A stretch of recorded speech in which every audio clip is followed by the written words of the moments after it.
Tang, a monk, traveling to India in search of the Holy Scriptures to bring back to China. He is accompanied by the Monkey King's followers Sun Wukong, Baji, and Sha. They traveled. Despite having passed other tests, this one will be the hardest they have faced. They use a boat to cross a river as they proceed.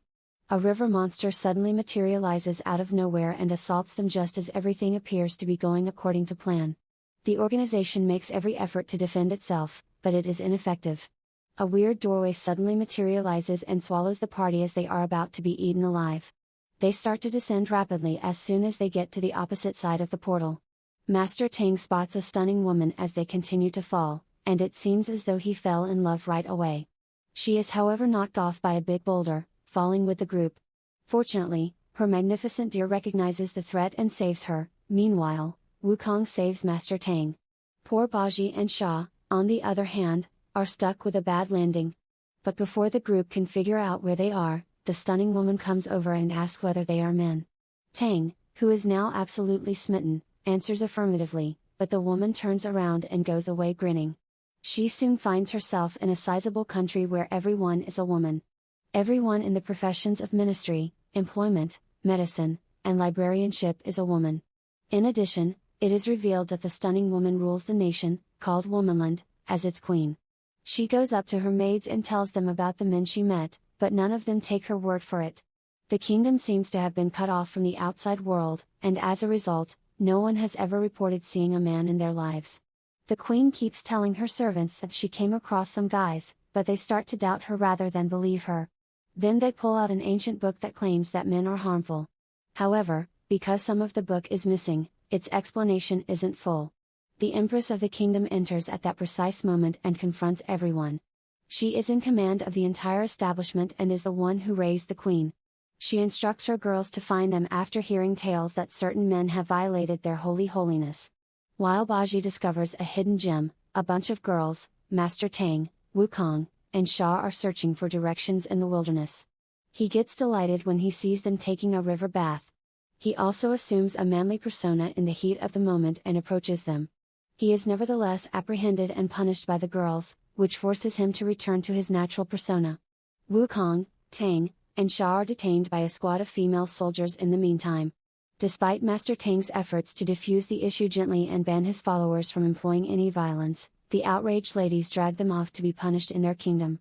At this point, they understand that they have entered the realm of women, where men do not exist. They encounter the woman they previously encountered and learn she is truly the queen once they get at the kingdom's palace. Then, an elderly woman appears holding a family book that mentions a monk, a monkey, a pig, and a blue-skinned bruiser. In the book, it is revealed that the monk's and his followers' coming was foreseen. This would bring about the kingdom's collapse, according to the forecast. As soon as the women learn this, they are under pressure to execute the men, especially from the Empress. The queen concurs, but not before she wants to question them. The Empress reluctantly accepts, and the men are detained inside the palace for one night before to the execution day. Wukong can now easily fight the women off thanks to his superhuman strength and assist his comrades. However, he chooses to play along with the scenario after recalling Master Tang's guidance to avoid using force. But that evening, Master Tang consents to carry out a prison break. The prison door is broken by Wukong, allowing everyone to escape. The guys mistakenly knock out the queen and her attendants when they arrive at the prison for questioning at the same moment. The guys attempt to fly back to their planet once they are outside, but it turns out that this realm is guarded by an enchanted barrier that not even the great Wukong himself can breach. Wukong proposes that they talk to the queen because she is the only one who can aid the woman after realizing there is no way out of the situation. They all concur, even Master Tang, and they head back to the jail. The queen and her attendants eventually come to and find the jail after regaining consciousness.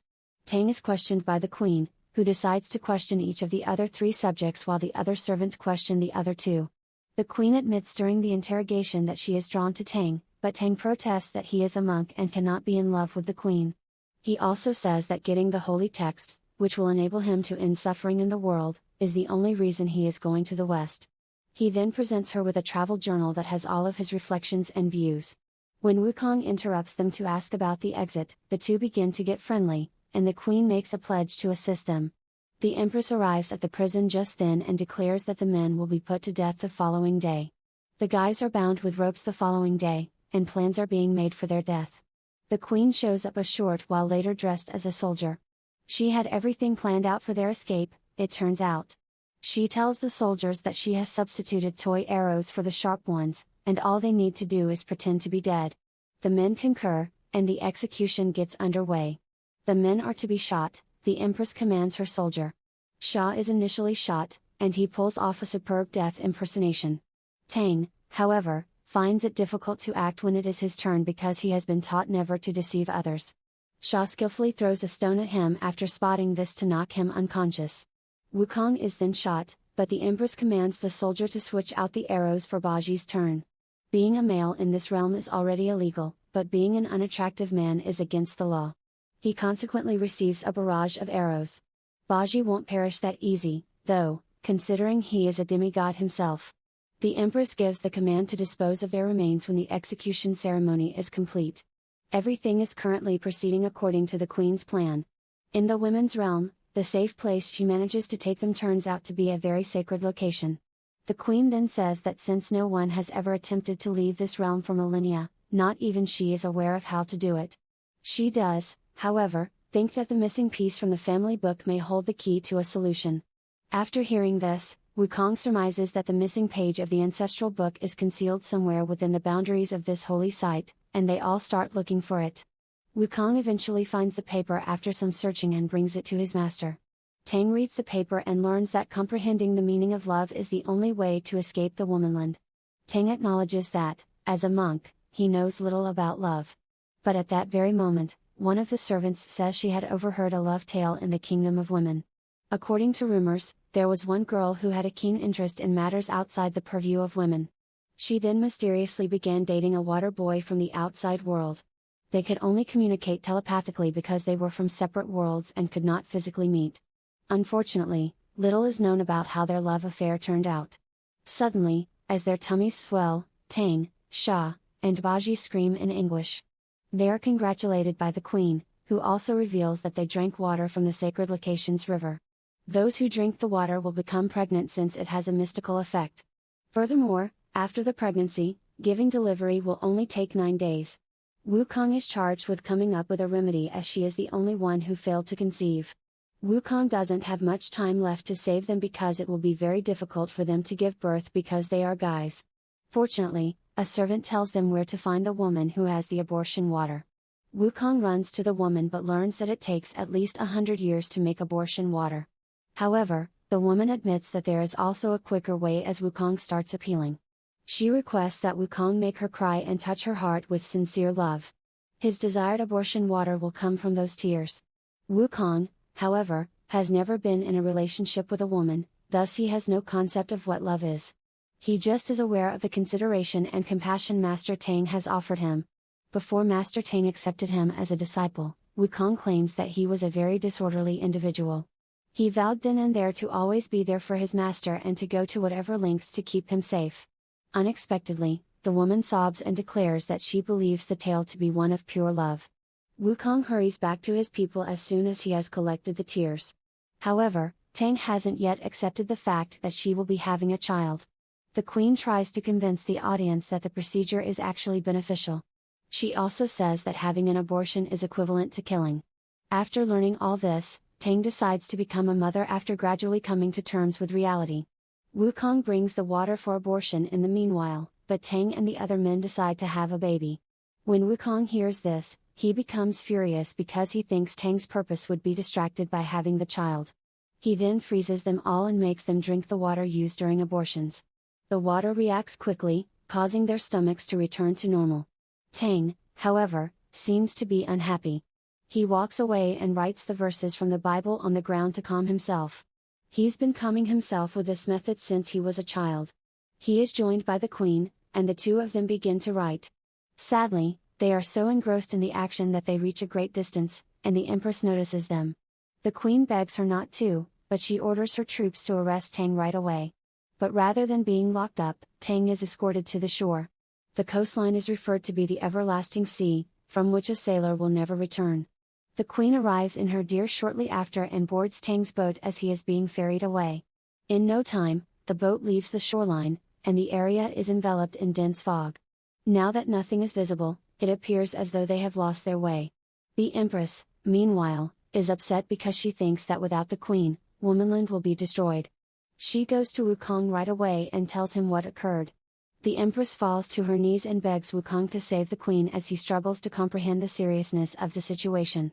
Wukong is persuaded by this at last, and he sets out to track down the sailing team. But there's a good reason why this sea is called the Unending Sea. Wukong is unable to locate them even with his amazing eye.